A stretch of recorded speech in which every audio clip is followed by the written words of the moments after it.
Assalamualaikum warahmatullahi wabarakatuh. Om Swastiastu, Namo Buddhaya, salam kebajikan. Masih seputar soal isu demo rusuh sahabat ya. Tetapi yang akan kita bahas ini adalah para penumpang gelap. Salah satunya adalah Roy Suryo atau Panci yang kita tahu sebagai ikon pemburu ijazah palsu. Kali ini kembali memainkan pola lamanya, memanfaatkan tragedi untuk mencari panggung politik.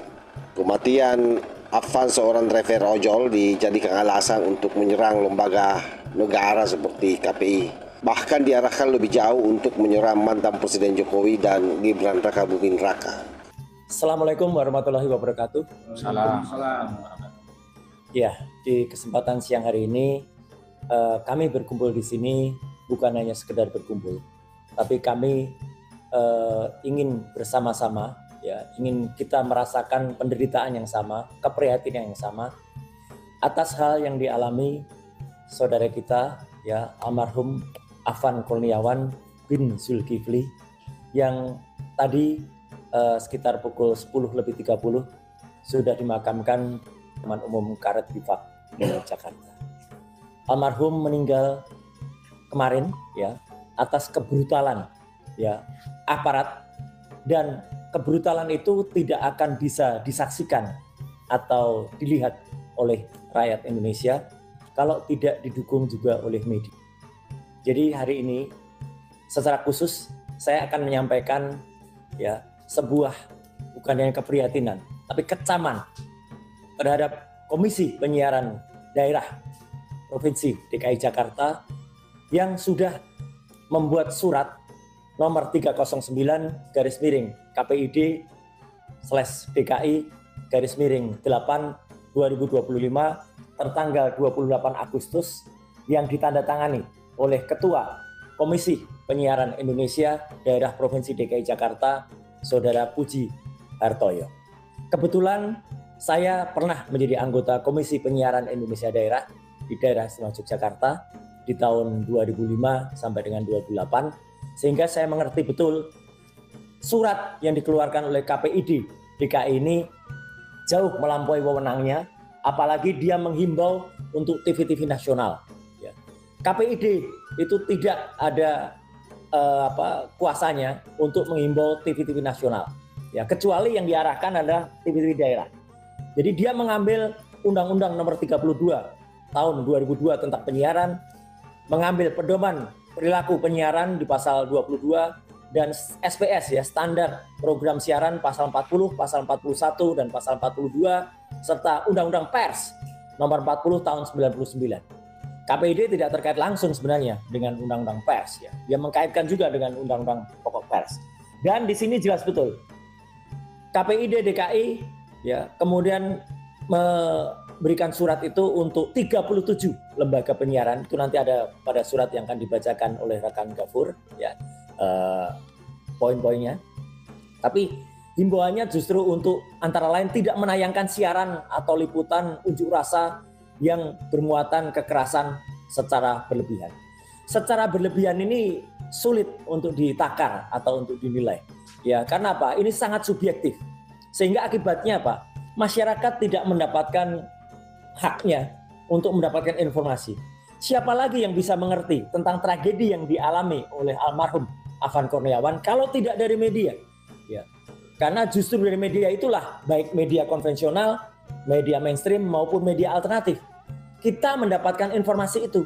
Indonesia mau dibungkam lagi, ditutup lagi seperti zaman Orde Baru. Ketika waktu itu semua media dibungkam dengan alasan TV pool waktu itu. Semua dikonsentrasikan. Tapi kita juga tahu pengalaman negara-negara ASEAN tidak bisa dibungkam. Ya. Ada pembungkaman terhadap teknologi melalui internet, kita tetap bisa berkomunikasi. Ada pembungkaman terhadap teknologi telekomunikasi melalui teknologi faksimili, waktu itu Aung San Suu Kyi juga berhasil menginformasikan semua komunikasinya. Jadi sekali lagi poinnya adalah kami sangat mengecam, ya, bahkan kemudian menyatakan tindakan dari KPID DKI ini tidak patut, dan kami mengharapkan kepada media, ya, untuk tetap memberitakan semua hal ini kepada masyarakat. Harap diingat. Masalahnya saya kira jelas ya, bahwa Roy Panci ini tidak punya otoritas moral maupun akademik untuk bicara tragedi ini. Track recordnya penuh dengan kontroversi dan saya kira kita tahu itu, mulai dari kasus hoaks, kemudian polemik patung Buddha, hingga gaya komentar asal bunyi yang lebih mirip selebritas politik ketimbang seorang intelektual. Dengan rekam jejak seperti ini, pernyataannya justru kehilangan kredibilitas sejak awal. Dan lebih ironis lagi, Roy Panci ini sangat senang berkolaborasi dengan figur ex-HTI seperti Khosinuddin atau yang biasa kita panggil si Tompel. Nah, dari sini kita bisa membaca dengan jelas ya, bahwa tragedi Apang ini hanya dijadikan alat propaganda. Narasi digiring agar publik marah bukan kepada oknum yang bersalah, melainkan diarahkan ke Jokowi dan Gibran.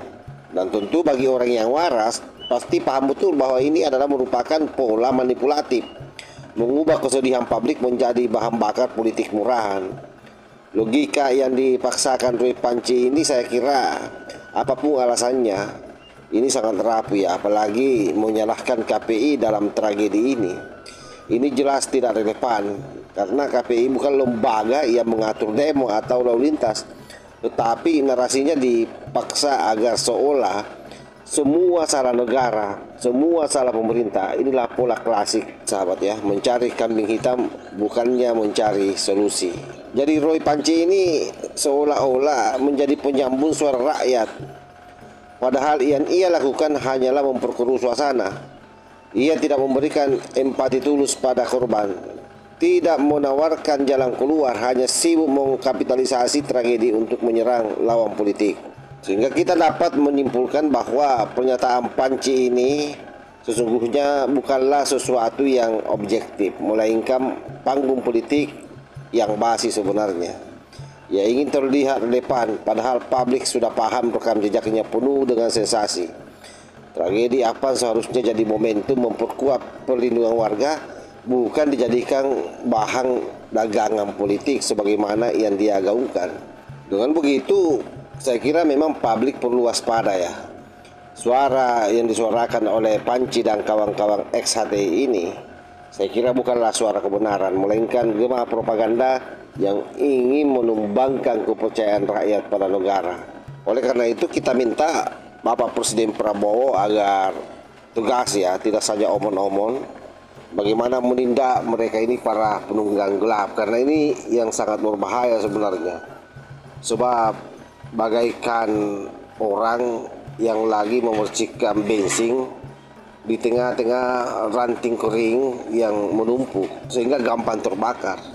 Sebab itulah sahabat-sahabat sekalian, sekali lagi kita harus selektif ya, terutama para demonstran yang hari ini lagi berjuang di lapangan, jangan sampai tersusupi atau kemudian jangan sampai ditunggangi oleh oknum-oknum seperti Roy Panci CS yang jelas agendanya hanya ada dua. Pertama adalah bagaimana supaya Pak Jokowi itu ditangkap, yang kedua supaya Gibran dimaksudkan, dan itu menjadi agenda jangka panjang bagi Panci CS ini, terutama ex-HTI seperti Khosinuddin yang juga menumpang di kasus ijazah palsu yang di Panci CS. Saya kira demikian ya, mudah-mudahan video ini ada manfaatnya dan menjadi warning buat kita semua agar lebih berhati-hati ke depan. Wallahul muwaffiq ila aqwamit thariq. Wassalamualaikum warahmatullahi wabarakatuh.